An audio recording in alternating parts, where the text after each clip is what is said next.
And I did have a pretty awful day today. But you know what a good remedy for that is? A little bit of BFF, Yeah, it's a little hot BFF. beef injection. It's a hot beef injection. And that's exactly what you guys are getting here on the Adrian Peterson episode of Bro Football Focus, episode 28.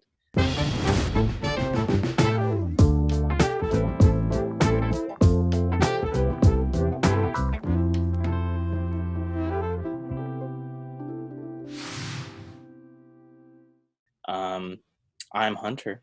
With me, as always, except for that one time, is Jake and Austin. What's going on? We had some words before the show, Yeah, we but had some beef off air. that's all good now. Nothing you guys need to worry about. Hunter had a bad day at work, is all. Well, that's not all. But like I said, the best thing to do when you have a bad day is sit down and watch some BFF. Yeah. So we're just going to get you to that with the Spicy 16.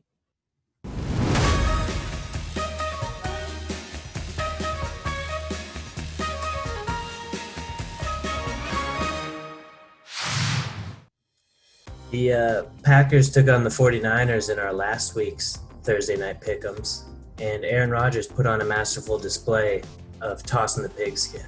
He threw for 305 yards and 4 touchdowns in a 34-17 victory over the Niners.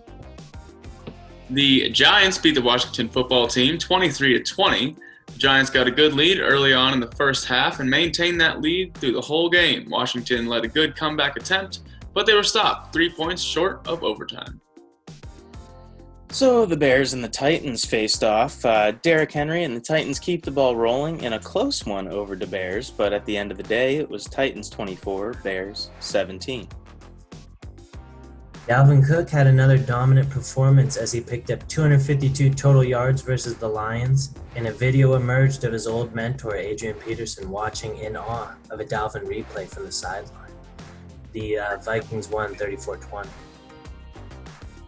The Chiefs beat the Panthers in a butt clincher with a 33-31 victory. The Panthers had a 4-point lead going into halftime, but an unanswered touchdown in the third quarter held the Panthers back. The fourth quarter was a shoot-off, but the Panthers just fell short. Yeah. Down south in Duval County, rookie Jake Luton got the start because our boy Gardner Minshew is out with a thumb injury. Luton almost gets his first career win in the NFL and the Jaguars their second W, but he couldn't convert a 2-point conversion at the end of the game, thus keeping the tank alive. Phillip Rivers looked like a old decrepit piece of shit as he fell down and made one of the worst tackle attempts in NFL history. And the Ravens ended up getting the dub 24-10. But the Colts defense looked pretty good. The Seahawks lose to the Bills 34-44 with a game that exemplifies the Seattle defense. Pete Carroll said they prepared all week to stop the run game, but Josh Allen came out firing, ending the game with 415 yards passing, 3 passing touchdowns, and went 31 for 38 with a 138.5 rating. This needs to be Josh Allen every game if the Bills want to make the Super Bowl and win. Sure does. We got Broncos at Falcons up next, and I don't know what Matt Ryan's been doing. I don't know if he's been hanging out in a church recently or if he got into some sort of witch doctor's good side, but the witch's curse seems to have been broken and staying broken because the Falcons came out on top of the Broncos 34-27. I believe Matt Ryan also leads the league in passing. But the Raiders narrowly defeated the division rival Chargers in a 31-26 sweaty butt clencher of a game. The Steelers have a crucial final stop against the Cowboys, resulting in a 24-19 victory for Pittsburgh. The Steelers are at the top of the list when it comes to playing down to their opponents. The Cowboys had the win in reach, but luckily the Steelers' defensive backs stepped up in the final plays of the game. Yeah. Dolphins, Cardinals, and, another butt clencher on this list, but this butt is only spelled with one T. So a real butt clencher between two young quarterbacks, but Tua ends up coming out on top with some stellar quarterback play and some major help from the league's highest scoring defense. Dolphins 34, Cardinals 31. This one wasn't a butt clencher. The Saints absolutely crushed the Bucs for the second time this season. Marshawn Lattimore is Mike Evans' dad, because I don't think Mike Evans has had a catch in like their last 3 or 4 matchups. And Tommy B looking kind of trash out there, and it might be maybe a little bit of the Antonio locker room cancer. Oh, there's a take. Yeah, just throwing that out there. In what may have been the tightest butt clench of the week, the Patriots pull off a comeback in the final minutes of the game to avoid an embarrassing loss to the Jets. This is all because of a potentially intentional 12 men on the field penalty that gave the Patriots a first down in the red zone that otherwise would have been a field goal. Like Cam Newton said, it wasn't pretty, but it was a win. Yeah, sure was. So, Jake, out of these ones, anything tickling your fancy? There were so many butts clenched in this. A lot of butts. My butt's clenched right now, just thinking about which one we're going to talk about. And because I just got a sneak peek of the Packers merch, and it made me a lot happier. So I would like to talk about I just think it's pretty impressive on my part that I almost got the Packers 49ers score exactly to a T. But yeah, you might have something with the pick'ems. What's your record on this? Just winning, I haven't missed one yet. Yeah. The score. It's all about winning. The score doesn't matter. No one cares about the score. Yeah. So far, I know what's up. But, yeah, I think it's more impressive that you used the phrase "playing down to their opponents." That's like huge insider football guy talk. Very proud of you. Yeah, I mean, again, I know what's up. But the Packers 49ers game, Come a long way. I think the Packers are a force to be reckoned with. I think they could at least make it to a championship game. Yeah. And the 49ers, I think this game kind of, told the rest of their season. Like, they aren't going to do good against teams that it matters. Aaron Rodgers looked really good in that game. I saw him throwing some vintage Rodgers laser beams. I think the 49ers are the best worst team in the league. Yeah. They're just so banged up. Yeah, it's If not they weren't so banged up, I would they're like powerhouse. to see the Dolphins, like, right now. Oh, I don't think the Dolphins are bad at all. Colin Cowherd just said that they're going to be a dynasty. A lot of people are saying they're going to make a little playoff push here at the end. They And definitely the NFL voted on adding another playoff position if I think it's dependent on if there's like more COVID bye weeks, if there's like 1 or 2 more. But another playoff spot, the Dolphins would definitely be able to get in there. Yeah.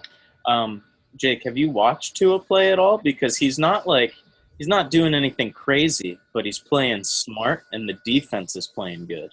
Yeah. I knew. The first thing that I said about Tua like last week was that like he specifically didn't really do anything impressive, like just did fine. And I think Ryan Fitzpatrick would probably have similar results right now if he was still in. So it's like, yeah, I mean they're good. Yeah, there's good pieces around him for sure. But it's deviating a little bit from the game you picked. So Austin, which one of these do you want to talk about? Well, I mean, there's a lot of these that I'm interested in talking about. But if you could only pick one, which you can. But I definitely want to hear your opinion of the Jags under Jake Luton. Yeah. So Jake Luton looked good. He was making some big-time throws. I think per PFF, he already has more big-time throws this year than Gardner Minshew. But I think that the Jags are very bad, and they're doing intentional things to lose now. Like Josh Lambo missed an extra point, and now he is on IR for the rest of the season. They literally had, because it's salute to service, they had a tank in the stadium this week. And I don't know what is more symbolic, metaphoric, whatever, than an actual physical tank in your stadium. So who'd they win against? the Colts, week 1, and it was an accident. Oh yeah. Yeah. Was the mascot driving the tank? I don't know. I know that mascot. How hard were you cheering for the Patriots to So hard. So lose that game? at work, I can usually watch the beginning of the Thursday night game, and then I have to leave around, I don't know, like 10:30, so I can't see the end of it. But when I left, the Jets were winning, and I was like, oh my God, this is pretty great, because instead of, I think the Jets right now have a 63% chance at 1, and the Jags have like a 24. And I think the only games left on the schedule that the Jets could potentially win are against the Patriots. And I know they play them one more time. But, yeah, definitely was rooting for elite Joe Flacco. And Joe Flacco looked kind of elite. He was He awesome. looked good. Except for that one at the end that ended it into double coverage for no reason. Yeah. I mean, I don't know. vintage Joe Flacco. And I think he passed Joe Montana for 20th all-time passing yards or something. That's crazy. All time. Well, Joe Flacco. Frank Gore is third on the list for rushing, isn't he? Yeah. I think, no, maybe he's fourth. I think Walter Payton, Barry Sanders, and Emmitt Smith are above him, but that's it. Barry Sanders retired at age 30. Frank Gore? 48. What is he? 38? 37? Yeah. You don't have the sauce to be like elite. Just stay as long as you possibly can, and then the record books will say you're elite. Oh, yeah. Stay medium for a while. Yeah. Even like Emmitt Smith, I don't think he was like super – well, he was really good, but he just so consistent every year. And when you're on – I mean, he was a triplet. I don't think you can say he wasn't that good. Yeah. No, I'm saying he's good. He's obviously Hall of Fame. But either way, definitely rooting for the Jets. I think the Jags are going to lose out, and I hope the Jets win a game. Any other little bright spots on the team? On the Jags? Yeah. Miles Jack's playing the best football of his life, so he's under contract for a few years, so we'll have him next year, so that'll be good. But other than that, no, not really. Yeah.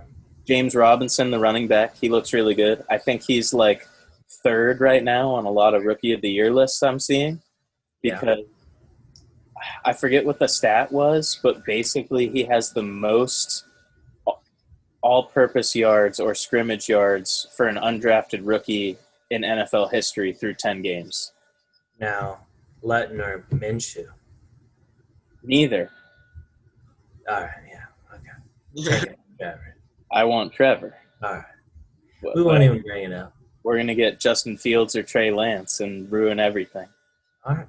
So stupid. C.J. Henderson's bad, Caleb Von Chaison's bad. Fucking Sleepy Hendo, Calvin Chase, doesn't matter. But the game I want to talk about is the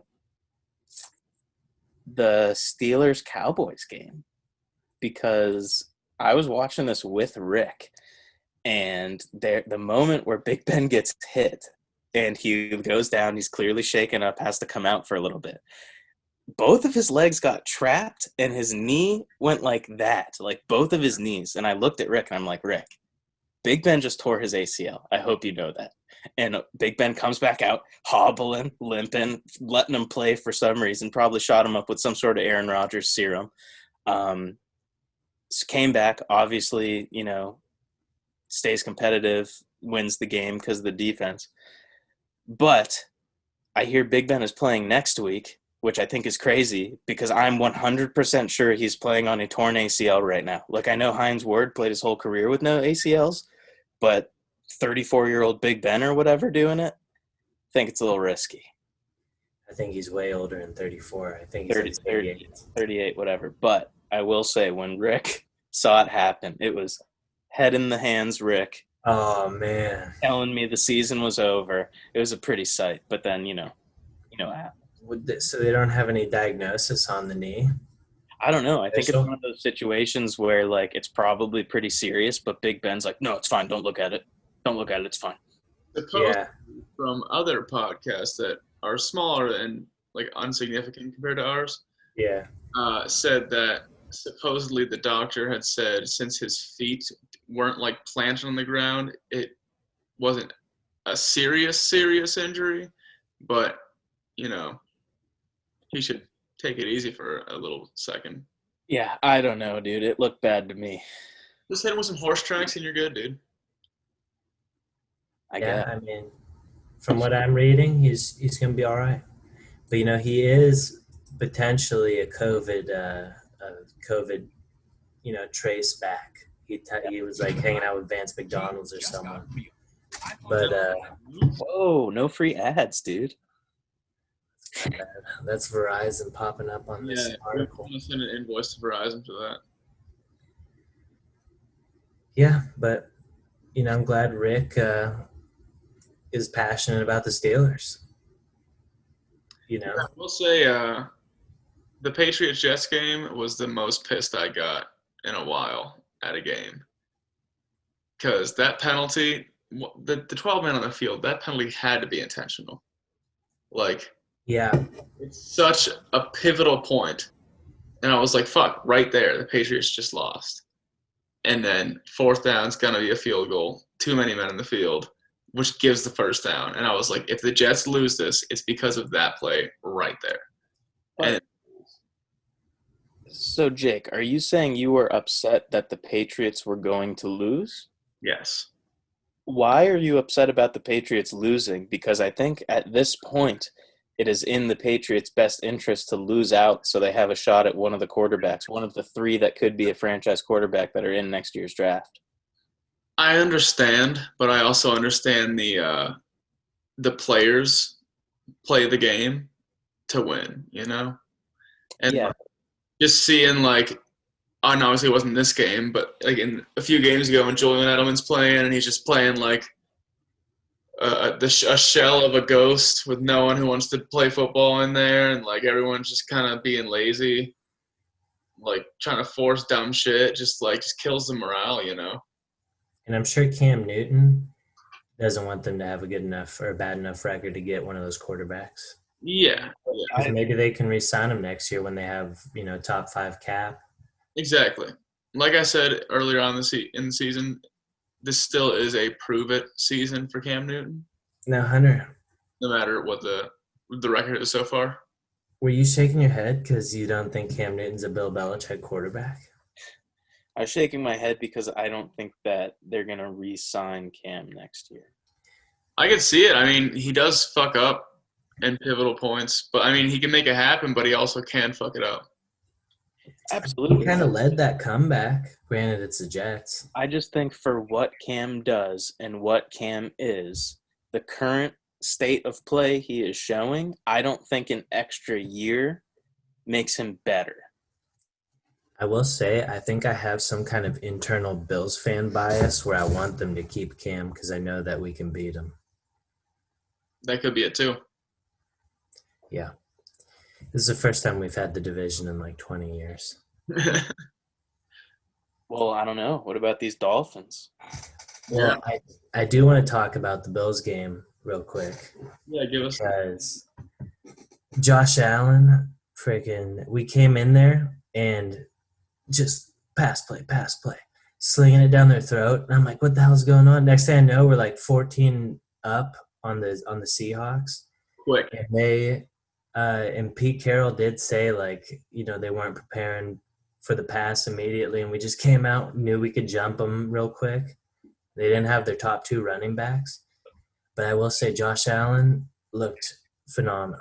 But the Seahawks defense is pretty trash. But another big storyline was Josh Allen's grandma died before the game. I think it might have been the night before or like the same day. But yeah, he came in there, played through it, got the dub, put up like career numbers. I do think if there's a game to use your grandma's death to power through, it's probably against Russell Wilson. Yeah, because you need that little bit of extra. something. But the Bills fans set up like a big donation for some like children's hospital in the name of Josh Allen's grandma. Got like $300,000 worth of donations in like a day or two. I threw $5 in there. You know, What some a big good- guy might take it off of my taxes. Throw $5 to Josh Allen's grandma's children's hospital, but you won't pay for your third of the couch that I bought. Listen, I ended up paying for that Yeah, about 6 months later, but just hey, 6 that's months later. all right. That's paid. Once I got my use out of it, you know, I had to make sure it was going to still be there. You emotionally. Yeah, the reason why I didn't get the payment up front was, that's in the living room. I'm not in the living room much. Yeah. I mean, After come on we now. had already all agreed on three ways I was just goosing you, dude. for 6 months, but it is what it is. Let's turn my frown upside down and hop into everybody's favorite segment, Packers merch of the week, because there's no whoopsie this week. So Jake, you'll have to make a new Packers merch graphic. This Packers merch is also a whoopsie. If you're wearing this, you're the whoopsie of the week. Why? I completely disagree, Jake. This Yeah. would make you the invisible man if you wore this. Keep in mind, this is in Wisconsin, and Yeah. it's hunting season right now. This is a very seasonal outfit. Imagine, Also, 65% off site-wide on, what is this, fanatics.com? Free shipping, no minimum? And it goes up to 5x. It's like you have Amazon Prime for the NFL. imagine how many like girls' locker rooms you could sneak into with that thing. Oh, Especially the Green Bay Packers one. Because it has that floating Green Bay logo. I'm going to let it in. So for all of you listeners out there, because as you know, this show is featured on Spotify, iTunes, and SoundCloud. What we are looking at is a Green Bay Packers Champion Tech fleece pullover hoodie in the Realtree camo colorway. And basically it just looks like an Under Armour hoodie that's not an Under Armour hoodie with a Packers logo instead of an Under Armour logo, and the whole thing is camo. Like, it looks like a tree. It's awesome. And for all you non-camo heads out there, Realtree is one of the top brands. Them and Mossy Oak are going at it. Granted, you can get a Walmart Realtree hoodie for like $10, but it is one of the top Green brands. Bay Packers logo on it. Not with the GBP, but yeah. See, and that's why we have Austin here, because I'm not a camo expert. Yeah. I know Jake's And I would like to say, under the add to cart, it says 365-day returns. So, you know, if you don't like the camo hoodie, maybe it doesn't fit your loved one. Maybe you don't like the invisible life. You kind of be careful what you wish for scenario. Yeah. Maybe you feel bad about stealing from fanatics.com with these sick deals and you just want to, you know, give it back. It feels criminal. $48, originally 65. Yeah, you need locked up for that deal. All right, so the NFL posted Patrick Mahomes' perfect quarterback. And this is a Frankenstein style. not the NFL. It was the check down. What's that now? Was not the NFL did not post this. Well, I did. They posted it. You can look it up. No, the check down posted this. It says Look it. it up, H-Dog. To which NFL posted it? Which is that little tagged symbol. They tagged the check down. Either way. So Their logo is on the bottom right. I realized this. Everyone posted it. It was shared around the social media community. That this Frankenstein put together best quarterback, and they have Tom Brady's reading the blitz, Russell Wilson's running the 2-minute drill, Aaron Rodgers' arm strength, and Lamar Jackson's mobility. According to Patrick Mahomes, that would be the perfect quarterback. So we decided to make our own perfect quarterbacks with more detail and much better categories than this to get the full scope of a perfect quarterback. Quick aside, Jake was right. The NFL did post it on Instagram, and they said at the check down. So, yeah, eat shit, Hunter. But I do my research. Well, Jake comes prepared, dude. lucky for you guys, I actually have some shit right here. What? Take a munch. The actual poo? Is that dung? Fossilized? No, this is a piece of driftwood. It looked like asbestos or something. Well, if that driftwood was from Shades Beach, then it was poop in it. That's gross. So, Austin, since you have yours already, why don't you run through yours? All right. So for my QB centipede, amongst the 11 categories, we start off with the arm strength. I got to go with my boy Josh Allen because he can just throw the ball quarter mile. Seen him throw it like 50 yards from his knees. Seen him throw it out of the stadium pretty much. Real Uncle Rico arm. But with the accuracy, I chose Drew Brees because Drew right now has no other, desirable attribute. He's short, he's slow, he's weak, but all he's got is that pinpoint accuracy. He doesn't have the laser arm. He doesn't have anything. He's just got the pinpoint accuracy. Maybe a little bit of anticipation and, veteran stuff, but he's accurate. But with the anticipation, I went with Big Ben Roethlisberger because Big Ben's out there. I see him throw the ball before guys even get out of breaks, and sometimes they just have no idea what's going on, and he's just pissed off. But sometimes the play breaks down, and Big Ben, they do some, backyard football mental, wavelength stuff, and he just anticipates the guy's going to run this way, and he just launches it, and it's just really high-end anticipation. That's because the Steelers do all of their training with no lights on in the facility. Is this true? Is this new breaking information on the BFF? Yeah, they practice with no lights on, so they run the play, and Big Ben can't see the receiver, but he knows where he should be and when he should be there. Releases the ball when he should, makes the catch. If you hear a buzzer go off, it wasn't completed. Wow. And the receiver just kind of is moving his hands around, just waiting to. Jake, it's again knowing where you're supposed to be and knowing when you're supposed to be there. If you do both of those things, all you have to do is put your hands out and the ball will be right in them. You should be able to run these plays with the lights off. Chris Collinsworth used to do that. They used to run plays with the lights off. All day long. All night long. Yep. So moving on to the fourth category of penis size, or did we go with what did you want to go with, Hunter? Shaft or something? I think he wanted to go with dong. Dong. So, shaft, dong, penis size, whatever you want to go with. I chose Teddy Bridgewater because I just know he's got an absolute cannon. There's a viral picture of him. Yeah, Jake, we can send you the pic. You can pop it up. Yeah, we'll pop it up. He's definitely got a sweatpants sausage up in there. Yeah, Oh, a real I just lap made up hog. that term. I don't know if you guys like it. A sweaty pea sausage. Yeah, sweatpants sausage. And then moving down to sweat equity. hot doggetry. Or is it hot doggetry? Oh, yeah, okay. Hot doggetry. So I went with a kind of controversial pick here, and I chose Big Philly Rivers. Because I feel like if Phil Rivers ever had all these other categories and was ever the number one guy, he already is just a really, crazy shit talker and is getting under people's skin. But if you got Phillip Rivers, number one, he's got these other attributes I'm going to talk about, some of this, agility, the magic. I feel like he'd be a top hot dogger. That's wild. See, I don't think the game is if all of the people had all of these stats, what stat? No, Hunter. I'm putting the hot doggetry of Phillip Rivers into the body.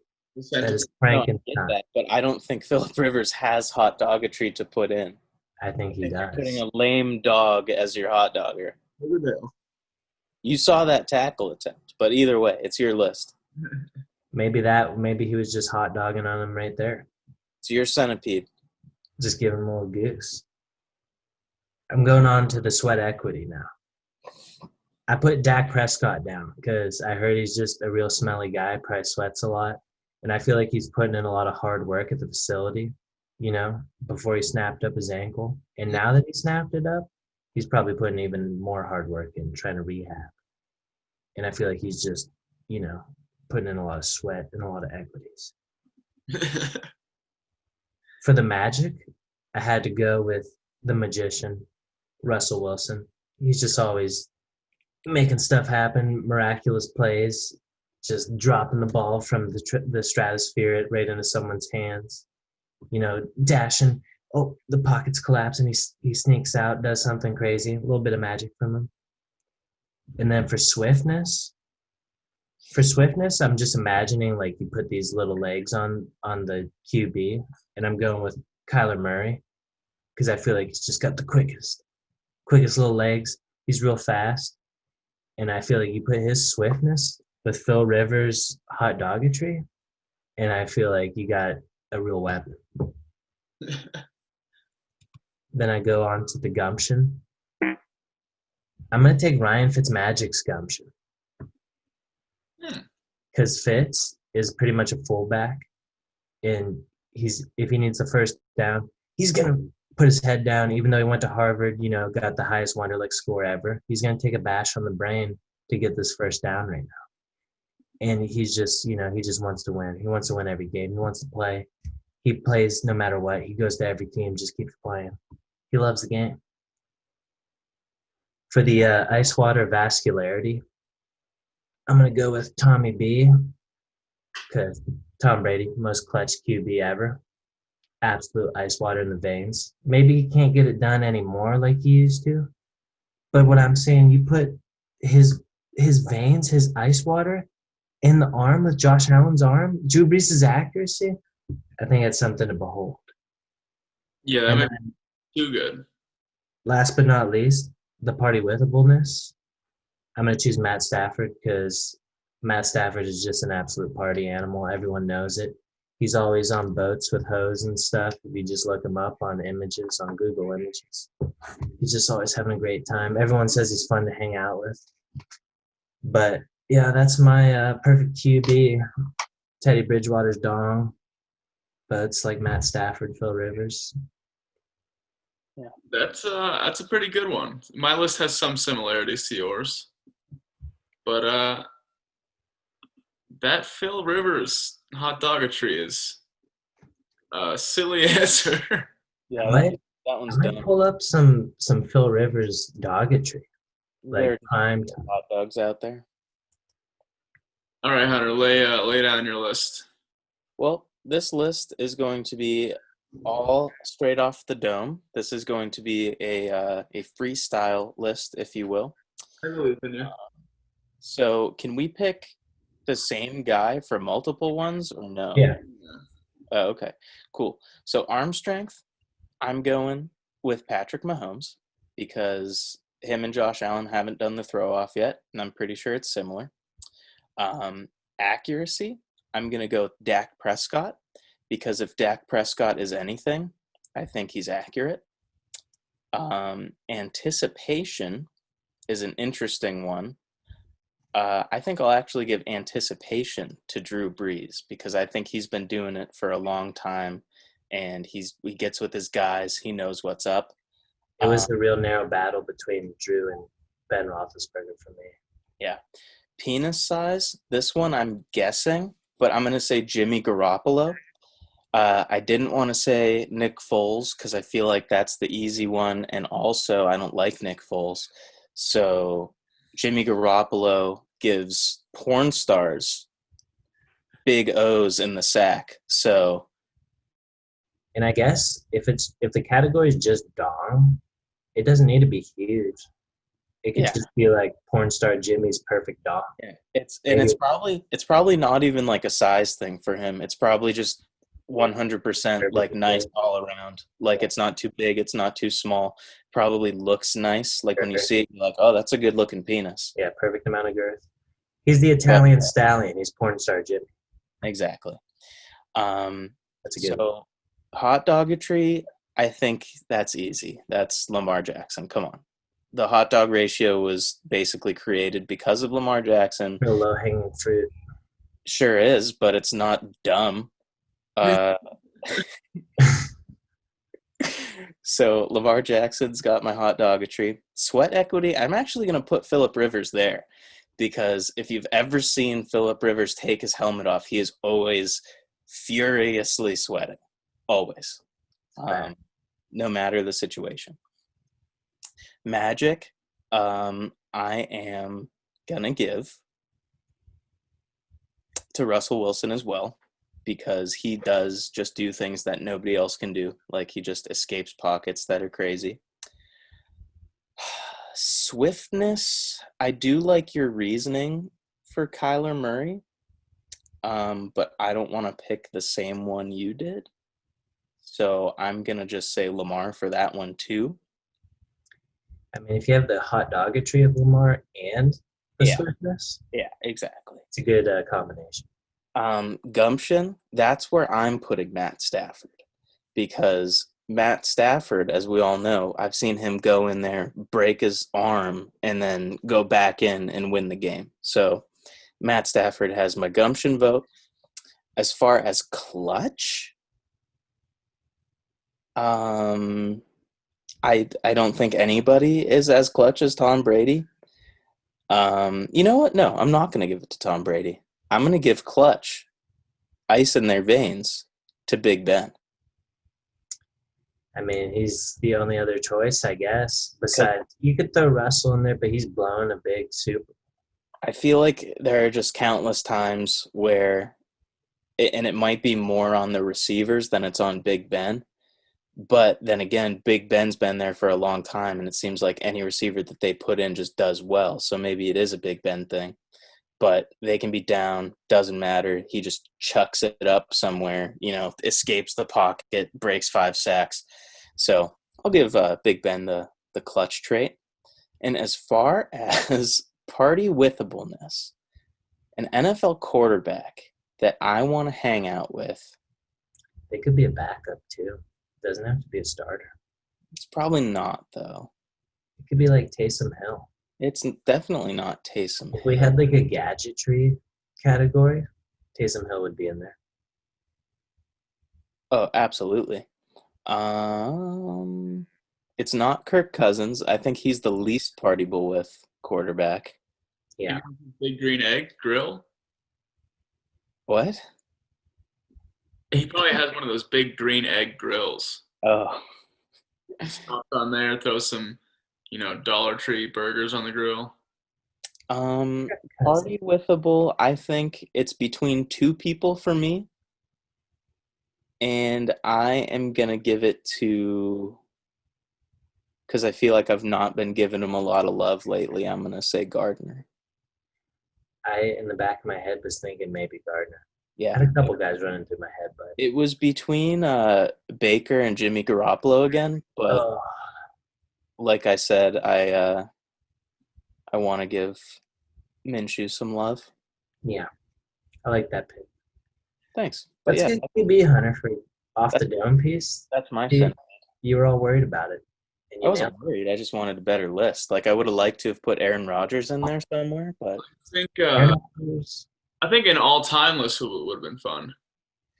Maybe we can do that next week. Yeah.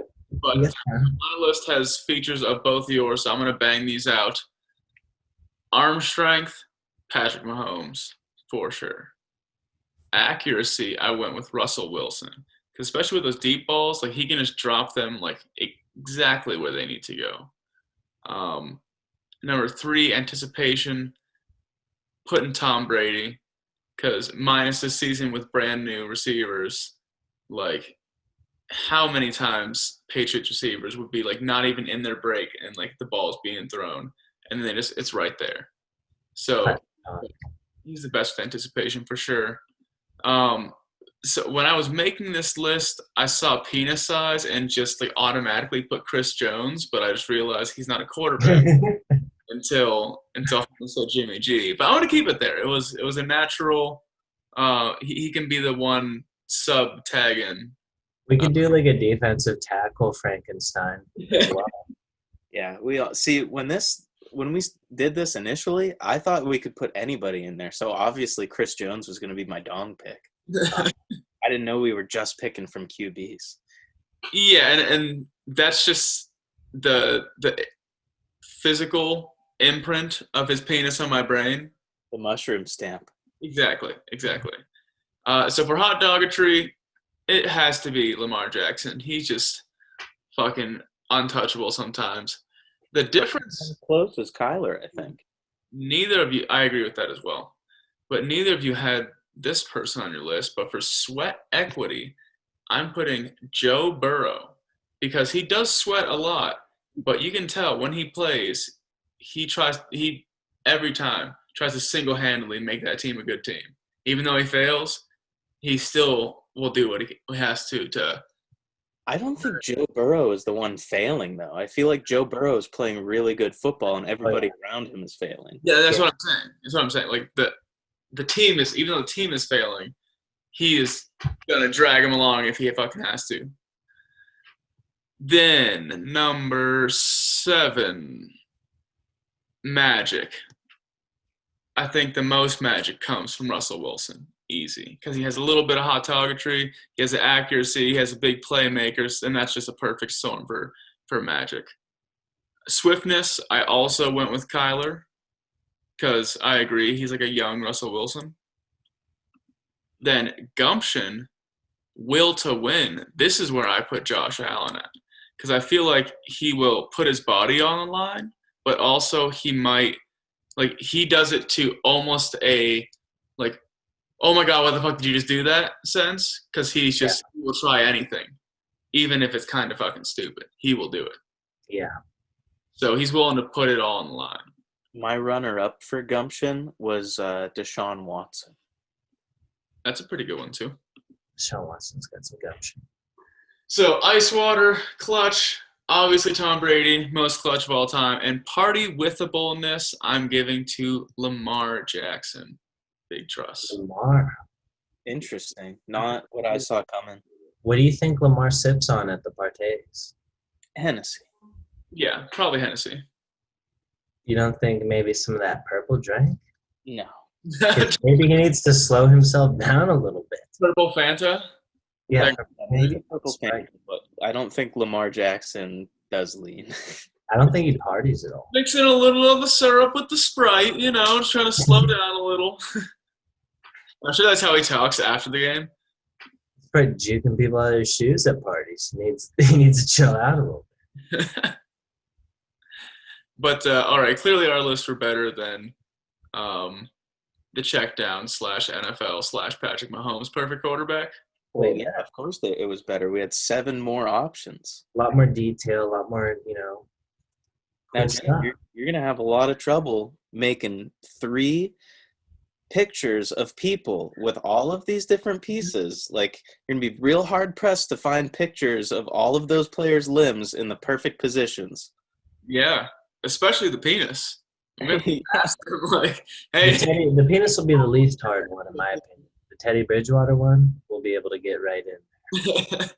Such a solid dong shot. But yeah, definitely a good game. All right, so this week 10, what games are popping out at you guys? I think we should run through this real quick. Yeah, definitely. Seahawks Rams will obviously be a hitter. I think Bengals Steelers round 2, my hot take of the week. Bengals give the Steelers their first loss. Wow. They are hyping it up pretty high.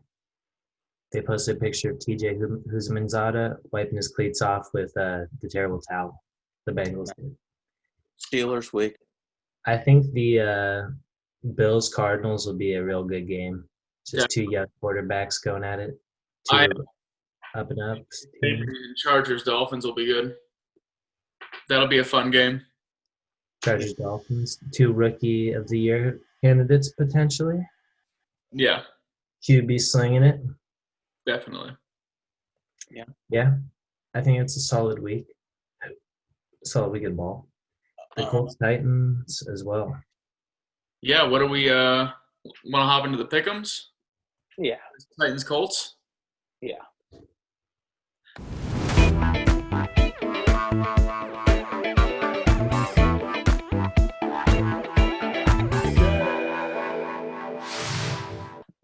All right, Hunter. Who do you have?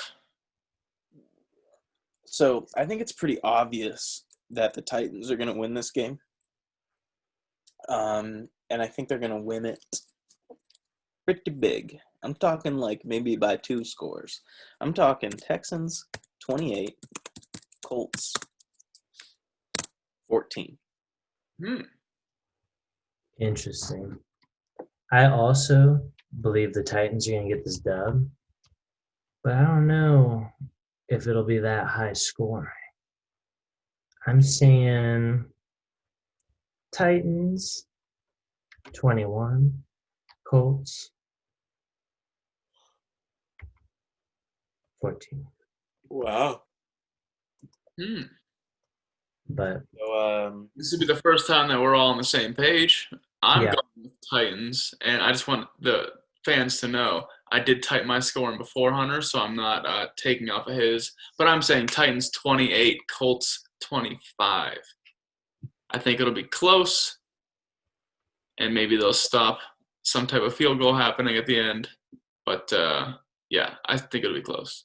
I feel like Derrick Henry hasn't really been going like he should be going the past couple weeks. And the Colts defense is real underrated. This will be a good game because I haven't really got a chance to watch the Colts in a big game because they don't really show them that much. But on Thursday night, we get a little sneak taste. But yeah, it should be. I don't know. I just feel like they're potentially dying off. Not dying off, but like slowing down. the Titans are? Yeah. I think the Titans are a slow team, and if Yeah. anybody's going to slow down, it's people who play them because they're just playing smack mouth, running up the middle football, and then stopping them with a good defense. I think they'll heat back up. I think they started off a lot hotter than people thought they would. Easy And who did they schedule. just trade for? Oh, Desmond King. I think Desmond King will definitely aid them in the late push Yeah, so stupid. once he gets into the playbook a little bit. But yeah, that will be definitely the game. All right. After this week, if I get a pretty good score, I might have to start hitting the sports books with the pick'ems. Yeah. Go for it. Just Don't start just betting Jake's takes. If he goes 3-0. yeah, I mean, Jake's takes. Jake's takes might pay your bills. Is what I'm trying to say, you know. Jake When we, up on the weekend. when we launch the BFF bet book, Jake's takes can be a special bet of the week. It's actually only going to be Jake's takes. You're either in or you're out. That's the whole app. You just open it up and just say in or out, and then Your card's linked right up. It goes right to the bank account. exactly. It's the easiest, quickest betting out there. Look at it or look for it coming to an app store near you. But another thing we'll be placing bets on.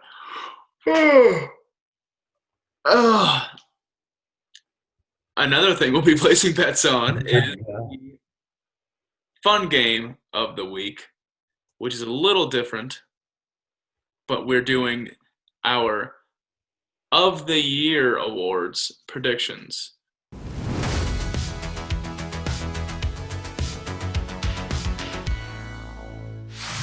So MVP, offensive player of the year, defensive player of the year, rookie of the year, all those, and then we're going to run down our list of our potentials, prospects for these awards.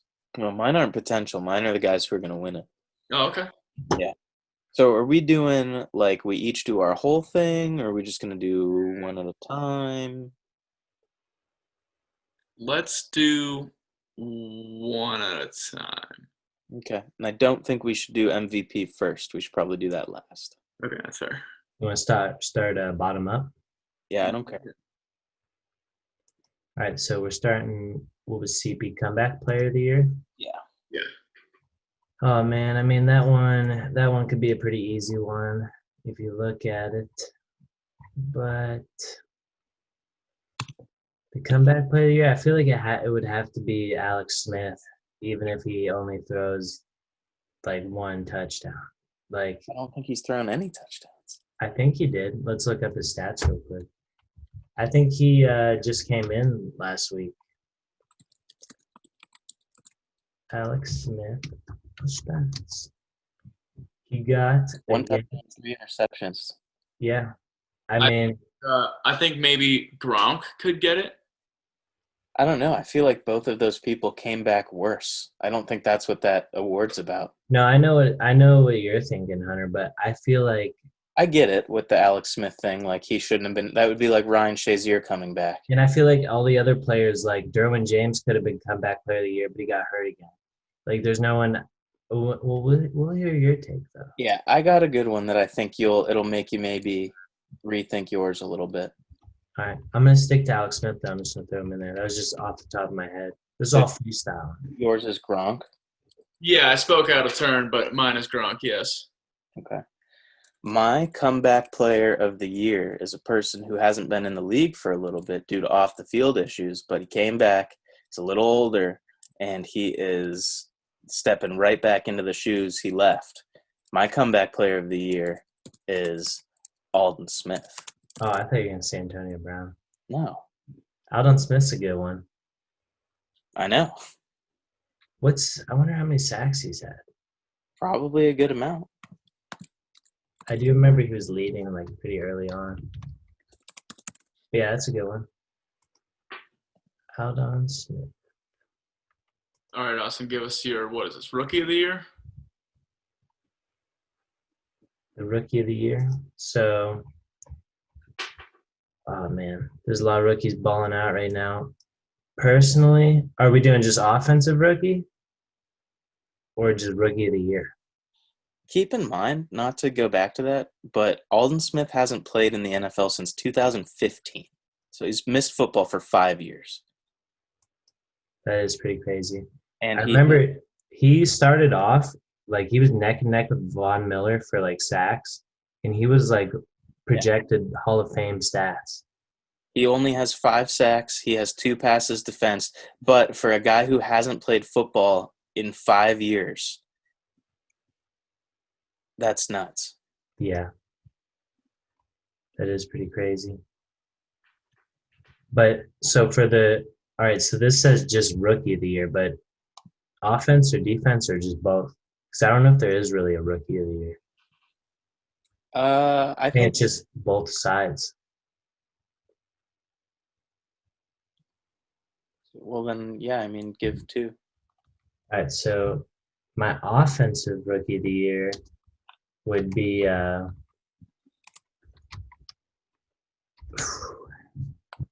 mean, I would go with Joe Burrow. I'm neck and neck with Justin Jefferson, but I feel like Joe Burrow is more meaningful to the Bengals than Jefferson is to the Vikings. And it's just like the quarterback is obviously the most important position, but I feel like Joe Burrow is playing some serious ball out there. That's a good one. I think my offensive player of the year, and this is all. Oh, we're on offensive rookie. Yeah, that's what I meant. Offensive rookie of the year. It all depends on how the season ends up. But if the Dolphins do well in the playoffs, or have a good record going into the playoffs and get a good seed, I could see them giving it to Tua.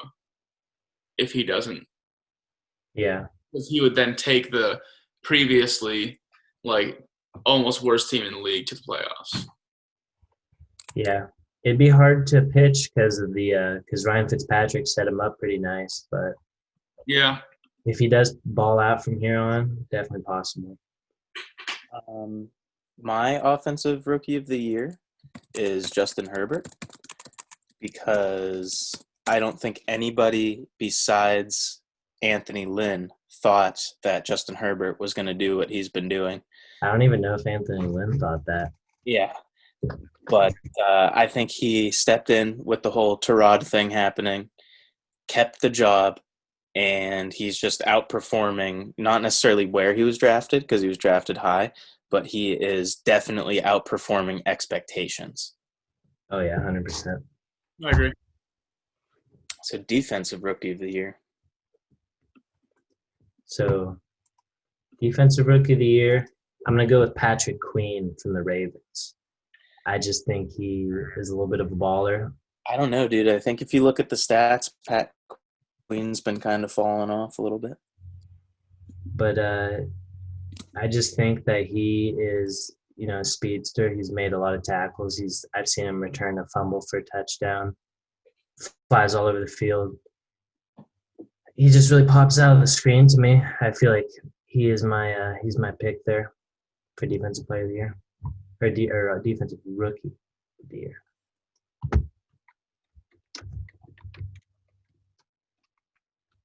I don't even know any defensive rookies at all. So, Just say Chase Young. huh? Just say Chase Young. Yeah. Okay, I'll say Chase Young. Yeah, I mean, he's I getting just looked at the list and I just like, already, so. But my defensive rookie of the year is Antoine Winfield Jr. He is a safety on the Buccaneers, but he is playing equal time at strong safety, free safety, and cornerback. And it is a good defense, but he is playing like out of his mind, and he's making plays all over the field. I saw a heat map of him, and he is literally like the whole field is hot with some Antoine Winfield Jr. Yeah, he is definitely in consideration for me because he's the only other guy that just pops off the screen. But we're moving on for the defensive player of the year. sure. So for me, I feel like I got to choose TJ Watt for this one. TJ Watt, I just feel like has been outstanding this year and just completely shuts down. No one can even run to his side of the field. And he has to get like chip blocked every play, or he's just going to bust straight through. He strip sacks people, like punches the ball out. Just a freak of nature. So a little bit TJ Watt on there. I feel like that's a big reason the Steelers defense is how good it is just having a dominant outside linebacker. Just like the little bro. The big bro. Cheers. For my defensive player of the year, and this is if how they're playing now goes for the rest of the season, but I could possibly see Cameron Jordan getting defensive player of the year. Cameron Jordan. And that's because he did pretty good this past game. So if he keeps playing like that, Your defensive player of the year is based on a one-game performance. like I said, keeps it up, it can happen. I guess. I think that's almost as crazy as the Phillip Rivers hot dogger take, but I knew you were going to say. whatever. My defensive player of the year is also TJ Watt. I don't think that's really arguable. He is at the top. He's not leading the league in pressures or sacks or anything, but if you look, he is like almost there leading the league in everything. And if you look at other guys, like a dude leading the league in sacks isn't leading the league in like tackles for loss, but TJ Watt is like third in everything. And I second everything Austin said, obviously. And another thing is when you look at stats for defensive players, like certain things, like especially tackles, the top tacklers are usually on the worst teams. Like I think Blake Martinez is the top tackler right now on the Giants. I think the most important stats for like defensive linemen, if we're talking about, are pass breakups. It's a hard stat to find, but obviously like rush win rate, Yeah. pressures, and I think sacks. I think pressures and tackles for losses are way more important than sacks. I will say I feel like tackles for loss is a real good indicator because if you could be getting tackles and just piling on, but the tackles for loss, you really had to fuck someone up. And maybe especially if you're TJ Watt and they know and they're trying to run away from you and you're still getting all these tackles for loss, like you're a baller. Exactly. So I would be very surprised if TJ Watt did not win that. Yeah. That's a good pick. That's my pick as well. What about you, Jake? I already told you, yo. Oh, you went with Cameron Jordan. Cameron Jordan. That's another Jake take. Put your money on that. You won't regret it. If we're moving on to offensive player of the year, I'm gonna have to go with Dalvin Cook from the Vikings because he's leading the league in rushing right now, but he's also like the past 2 games he's just went off like 200 some yards, like total yards. This is saying he ran for 680 yards in his last 4 games. That's just absurd in the NFL. And he's averaging 170 yards per game. His projected season total would be 2,218 yards. So that's just got to be offensive player of the year to me. Running back doing that on a shitty team, bad line. Dalvin Cooks. Okay. I Frank Ragnow, don't they? What do you mean shitty O-line? He's trash. He's all right.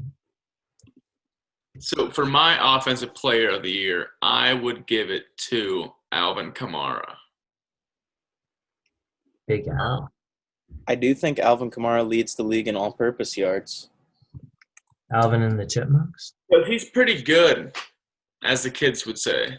Well, that's just because Drew Brees can't throw beyond 15 yards, so he just keeps checking it down.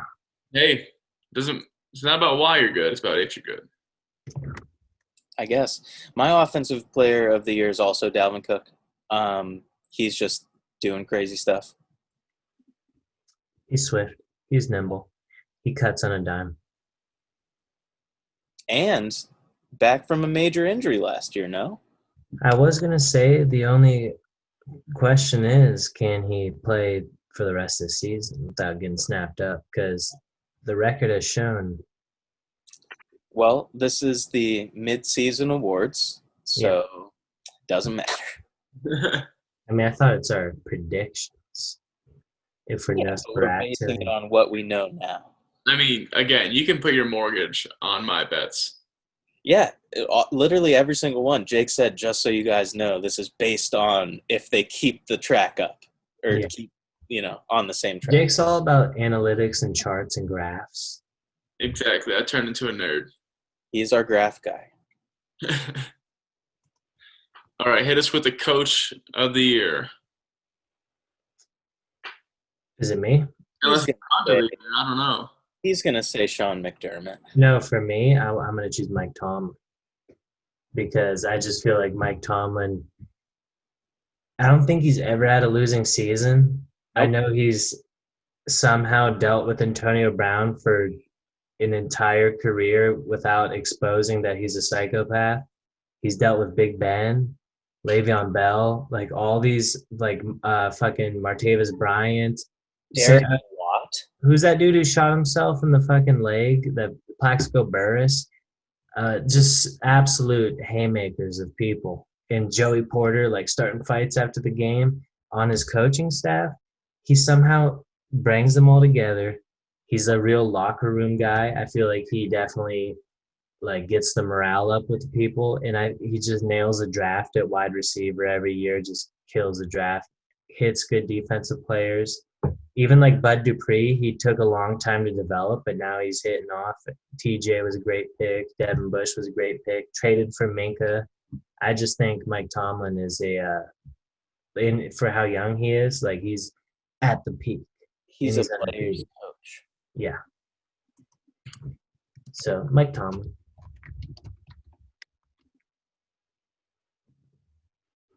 I think he's a stud. Jake? I had to look up his name. Bill Belichick? I was going to say Andy Reid because he's getting he's trying a lot of new things, but I think because of what was previously said Adam Gase on a past episode would be Raheem Morris for putting together the team of the Falcons that he had with this whole all the whatnots. What? With the putting it's a point that Austin made a few episodes ago about how he put together. Is that their interim head coach currently? Oh, you know what? I went full on R word. He's the interim. Cardinals coach. Yeah, Jake, I don't know who that is. He's And the I interim I coach don't for think the the Falcons. Falcons coach is eligible because he only became coach like week 6. So Yeah. I might have to edit that part Well, out. Jake's saying, No, from this it point is. forward, because Raheem Morris stepped in, Matt Ryan's on fire now. Exactly. No, I misspoke. I was supposed to look up the Cardinals coach because the Cardinals, I think, Oh. Cliff. yeah, I think The Cliff Bar Kingsbury. have put together a pretty good team as compared to last year. Even though they're not winning a lot?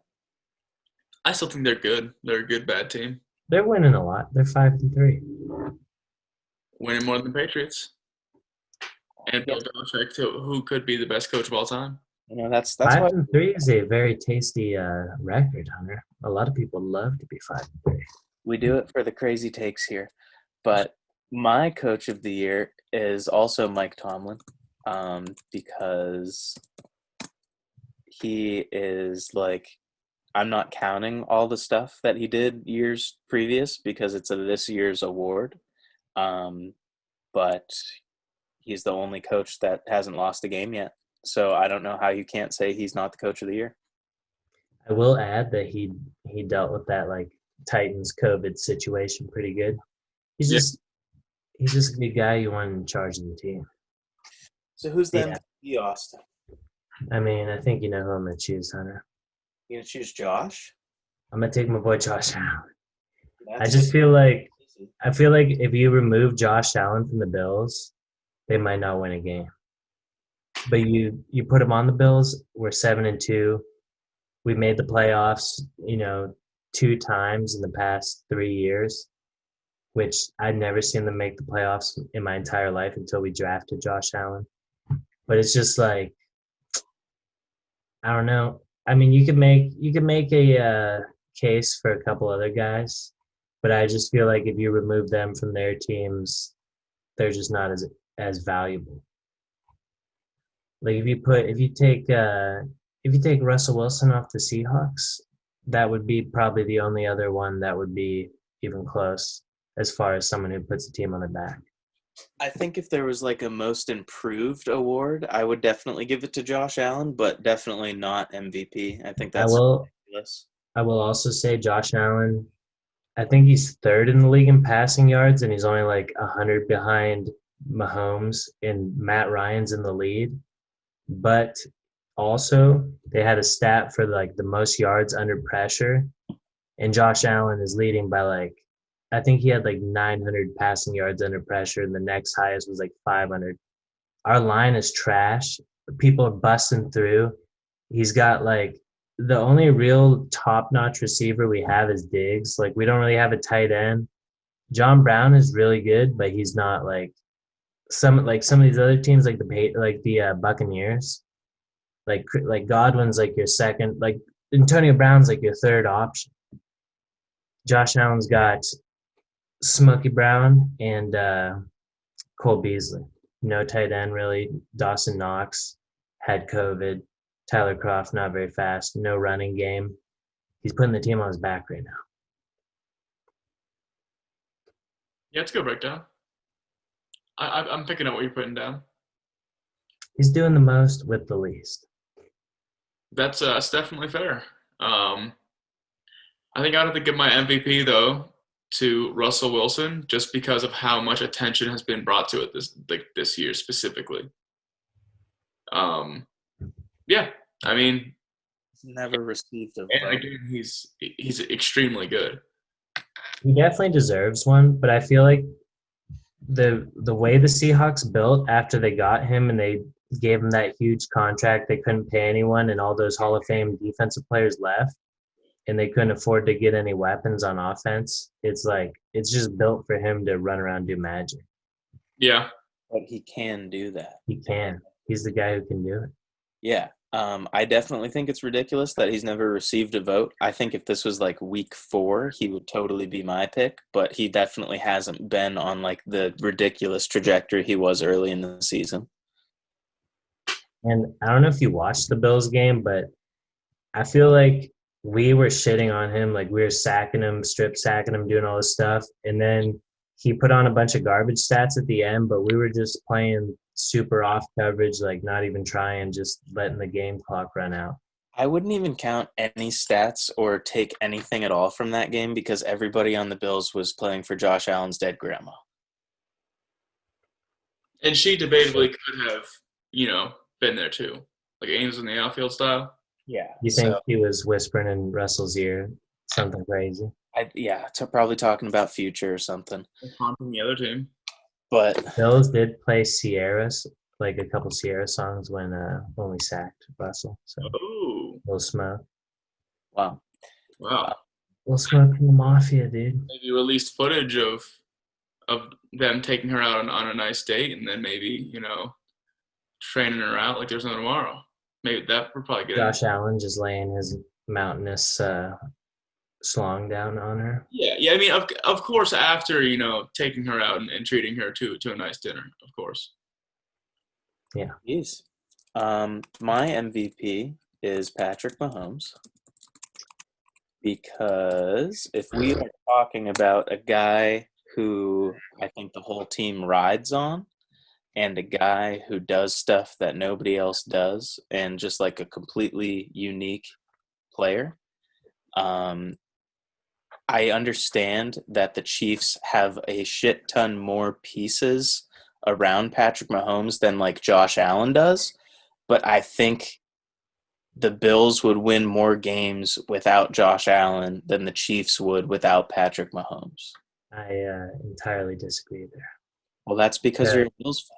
Well, no, because before the Chiefs drafted Patrick Mahomes, they had the same record that they had after they drafted Patrick Mahomes. They went to the playoffs with Alex Smith like 3 times. They were like 11-5, 11-5, and 9-7 with Alex Smith doing the same crazy numbers on offense, balling the fuck out. And then Andy Reid's like, you're getting kind of old, Alex. Shipped him out.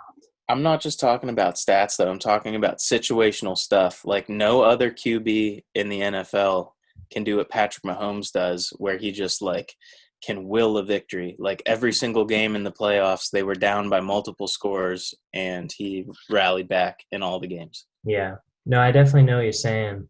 I just feel like he's got all the pieces in the coach. He's got the best coach coordinator in the league. 110% agree with you on that. Tyreek Hill, Travis Kelce, Le'Veon Bell, Clyde Edwards-Helaire, Sammy Watkins, Robinson. Yeah, it's Mecole Hardman, and he's only 90 yards ahead of Josh Allen at this point. But I don't think any of that takes away from Patrick Mahomes, and I think Patrick Mahomes is more important to the Chiefs than Josh Allen is to the Bills. I think the Chiefs would be better without Mahomes than the Bills would be without Josh Allen. I definitely agree with Austin, for sure. But I think Patrick Mahomes would do better on the Bills than Josh Allen is doing. I agree with that. I think if you put Patrick Mahomes on any other team versus Josh Allen on any other team, I think Patrick Mahomes would be more successful. I don't want to speak on that. It's okay. Okay. Listen, dude, if quarterback of all time doesn't pull it all together and win a Super Bowl this year, he's just going to be back in the dumpster like he has been. I don't think that's true. And I think if the franchise quarterback is going to be around for years. How many Super Bowls are you giving Patrick Mahomes? He's already got one. I'm saying by the end of his career, 3. Tom Brady has 6. Yeah, Tom Brady didn't sign a $500 million contract that's going to ruin the cap. I think if Tom Brady has 6, Patrick Mahomes gets at least 7. Well, I don't think that's true at all. I think he took too big of a contract, and once Travis Kelce retires and all these other fat contracts are taken into play, they're going to not be able to pay anybody. And I think Eric Bellamy is going to leave. Andy Reid's getting old. When you take Patrick Mahomes and he's got no one around him, I don't know if he's really the same player who he is right now. Patrick Are you Mahomes keeping him at one? was at Texas Tech doing crazy stuff. I feel like if you put Kyler Murray in that offense, he'd be balling the fuck out. Like you put Josh Allen in that offense, he'd be balling the fuck out. It's just Andy Reid calling the perfect plays, got the perfect weapons. He's a genius, offensive genius. I've seen it with Mike Vick. I saw it 2010 or 2011. Mike Vick came out of jail. I thought the Eagles would never be stopped because Michael Vick, I'm like, this guy can just dart for 25 yards and throw lasers to Deshaun Jackson. And Andy Reid did the same thing. He had Deshaun Jackson in Philly. He took Tyreek Hill. He just got a deep threat. He's doing the same shit. Yeah. I've seen it before. It falls apart fast. No, I'm saying I think any scheme you put Patrick Mahomes in, like no matter what routes the guys are running, he can still like not look at them and throw them the ball. Like no one else can do that. Yeah.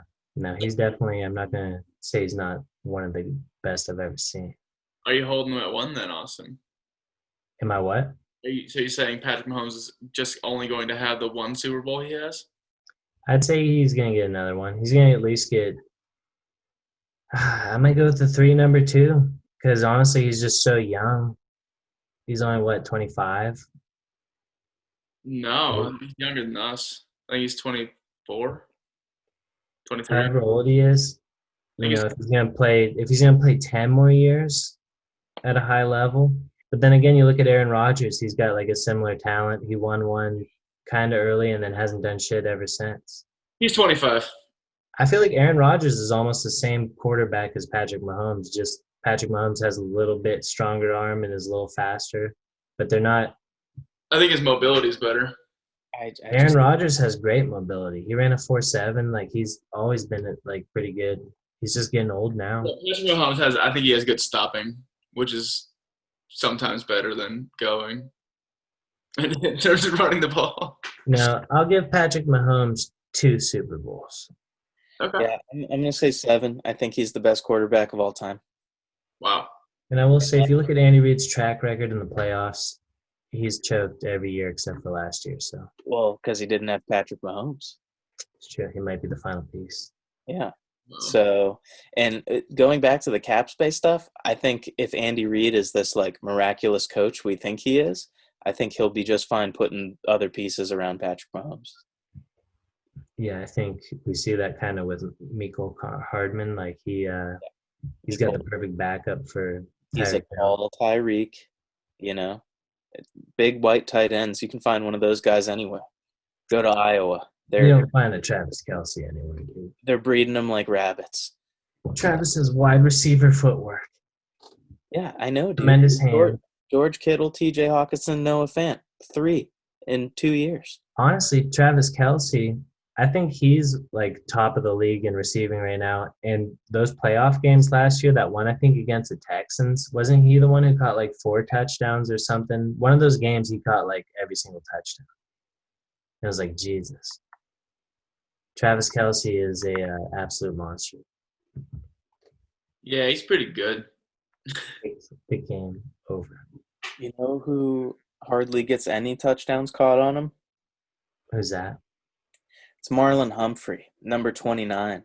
And next week on Bro Football Focus, it will be episode 29. So thanks, everybody, for listening to episode 28. Find us on YouTube where you found us. Find us on Instagram at Bro Football Focus. Find us on Twitter, which we don't use, at Bro Football Focus with 1 L.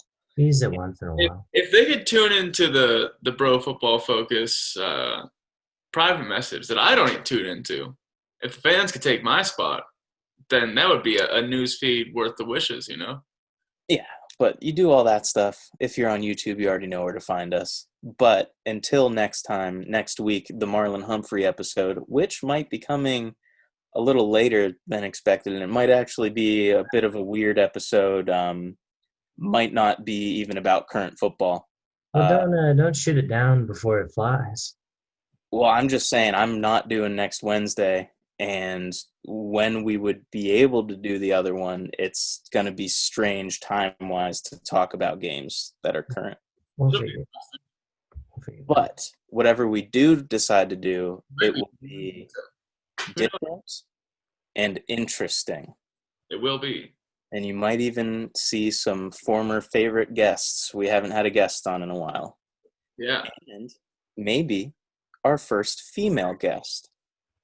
And maybe our first Houston Texans fans guest. Probably not next time, but we should definitely get him on. Yeah. But either way, we'll see you next time for 29, the Marlon Humphrey episode.